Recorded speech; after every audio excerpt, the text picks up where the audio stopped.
marka qof intuu ummada xasuuqo ka kicini karo halkay deganaayeen ee meel kala geeni karo malaha ummadda waa in laisu dulqaataa lisla deganaadaa lisxushmadeeyaa lisxurmadeeyaa la wada noolaada intaas baan horumar lagu gaari karaa kaasi waxa uu ahaa Dr. Nuux Naasir Cabdi oo ka mid ah baarlamaanka dalka Kenya oo u waramayay wariyaheena Maxamed Faarax Shire. gudoomiye ku-xigeenka baarlamaanka Kenya Faarax Macalin ayaa ku tilmaamay hogaamiyaha Ethiopia ee geeriyooday Meles Zenawi inuu mas'uul ka ahaa dhibaatada ka jirta geeska Afrika gaar ahaan Soomaaliya sidoo kale uu ka dambeeyay abuurista ururka Al-Shabaab ee dagaalka ka wada Soomaaliya sida uu Faarax Macalin sheegay. Caashi Ibrahim Caashuud wariyahayaga ayaa qadka teleefanka ee Nairobi kula xiriirtay Faarax Macalin waxayna ugu horeyn weydiisay bal sida uu u arko baarlamaanka cusub iyo isbeddelka Soomaaliya. hadda cabiraad aan anaga ka tusaale qaadanayno oo khibrad waan soo aragnay oo waxay soo qabteen inna waa jirtaa in badanna waa wax lagu nasiibsanayo laakiin marka CV-gooda iyo credentialskooda fiiriso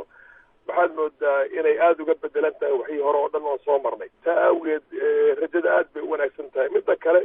waxa weeyaan wax kasta oo dhanba waa in loo hagaajiya rules waa in qawaaniin loo hagaajiya nin allaala ninka doonaya inuu mise madaxweyne noqdo mise inuu baarlamaanka galo mise inuu xil wadanka ka qabto waxa weeyaan waxaa lagu subject garanaya mase qasab ay noqonaysaa in imtixaanka laga qaado oo taariikhdiisa iyo wixii hore usoo geystay iyo aqoonti uu leeyahay iyo waxqabadkiisa inta laga yaqaano kulli in lasoo bandhigo weeyaan oo qofkii maaragtay integritygiisa ay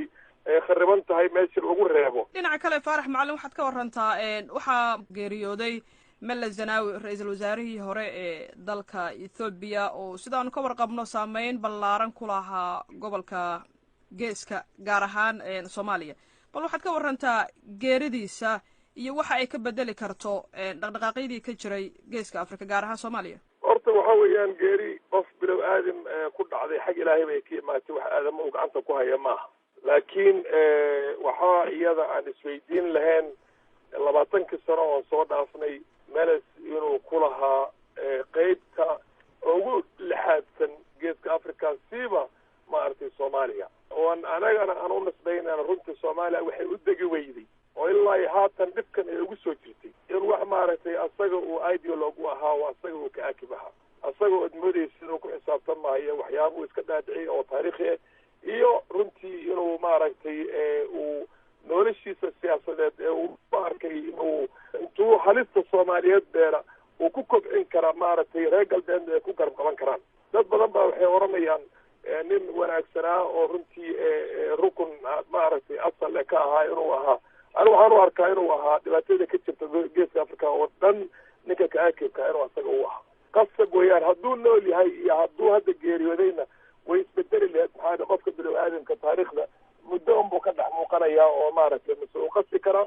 si wanaagsan iyo si xun buu uga dhex muuqan karaa waktigeedii wuu iska soo gabaabsaday marka hore haatan hadduu ka tegayna waxaan isleenahay culays weyn oo jiray iyo dhib badan oo jiray oo runtii wax kastaba beeray inuu asaga uu ahaa uu ka ahaa geeska Afrika dad baa waxay oranayaan dadkan asal raaca ee ninka la dagaalamay inuu ahaa oo bulwarka ka soo horjeeda Al-Shabaab inuu ahaa anigu waxaan aaminsanahay Al-Shabaab ninkii beeray inuu asaga ahaa wax allaale wixii lamid oo dhan waayo markuu qaran intuu ku duulay dadkii ku noolaana uu burburiyey waxyaabo badanna uu sameeyey inuu asaga beerayey beeritaanku u beerayeyna uu iska dhaadhiciyey intay dhibaatada asraaca iyo muslimiinta iyo jihaadis wuxuu ku yeeray ay jirto inaanan lagula xisaabtamaynin inuu dimuqraasiya xuquuqul bilow aadam iyo qabiilaysi uu ku dhaqanayo oo dhanbo wax allaale wixii xun uu samaynayo dhanba waxa weeyaan wuxuu iska dhaadhiciyey inuu kaga samata bixi kara reer galbeed quwadaha adduunka jira hadda mar hadduu yidhaahdo asal raacaasaan iga hortaaganahay. waa tahay Faarax Macalin adigoo aad u mahadsan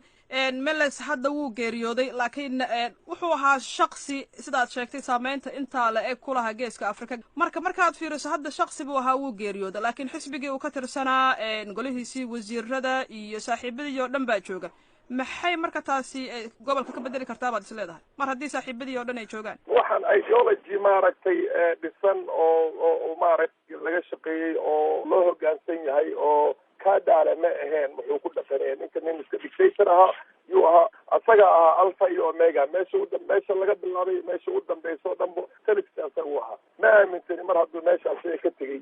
hataa hadduu sii joogi lahaa inuu sidii uu wax ku waday marka hore wax sii socon karto sustainable ay noqon karto waarayso. Waxaan u arkaa inuu isbedel weyn ka dhici doono ummadda reer Ethoobiana maaragtay ay xornimo iyo waxaasoo dhan dareemi doonaan. Ninkan qabiil buu ku shaqaysanayay, wax allaala wax la shaqaysto dhan wax tigray ka imaaday ahayd. awoodda rasmigana waa waxaan asagay wixii ka agdhawaa dadkii un maaragtay Mekele iyo Adwa iyo Axum ee ka imaaday ay maamulayeen. Marka ma aha wax waari kara ma aha oo la oran karo kaada badan oo ku jiray. in allaala ninka la shaqeynaya hadda oo ishii oranayo asaga madaxa u foolaadina waa un naftiisa maaragtay doonayay inuu badbaadiyo kana maaragtay wixii wanaag uu ka heli karana uu ka helo. mar hadda meesha ka baxay waxaan aaminsanahay inuu isbedel badan uu dhici doono ummadda Soomaaliyeed iyo dadka reer Ethiopia oo dhanba iyo dadka jiiraanka kulli saameynta uu ku lahaa oo runtii aan arkay wax negative oo si xun oo gobolka u baadiinaysay inay gabiga ay maaragtay waa tahay mudane Faarax Macalin. dhinaca kale markaanu fiirino sanadkii 2006 adigu shakhsiyan waxaad ka mid ahayd siyaasiyiintii geeska Afrika ee sida weyn uga hortimid faragelintii Ethiopia ee gudaha Soomaaliya. ma kula tahay in maanta geerida Meles kadib inay taasi isbedeli doonto? geerida Meles iyo geeri la'aanta Meles maanta ummadda Soomaaliyeed waxay joogtaa heer maskaxiyan oo kobac ah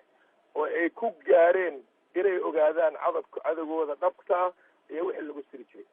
Soomaalida badanaa waxaa ka dhaadhacsaneen haddii dan dal la qabsanin waxay ahayd Ethiopia oo idinka uusan dhib inaga soconay ilan 7-7 baa xagga lagu duulay inay dad Ethiopiaanka ay asagay Meles iyo dadkiisa ay ogolaan kalaan inay la noolaadaan Soomaalida. laakiin ma aha laakiin 20 sano haddaan soo dhaafnay buu nin kastoo hataa kii ku riyoonahayay inay wanaag ka imaan karaan asaga iyo sanadkiisa uu quustay ilan dadkii uu ku adeegtay oo barkood marxuum ay yihiin oo dhinteen oo uu kamid yahay madaxweynihii ka horreeyay kan hadda Shariif Sheekh Axmed oo meesha ku jiro iyaga oo dhan baan waxaan ka hayaa war inay leeyihiin wow oo shaytallahi oo tal beeray sanmaana moodeenan waana la siray. kaasi waxa uu ahaa gudoomiye ku-xigeenka baarlamaanka Kenya Faarax Macalin oo u waramayay Cashi Ibraahin Cashi. aad u heshid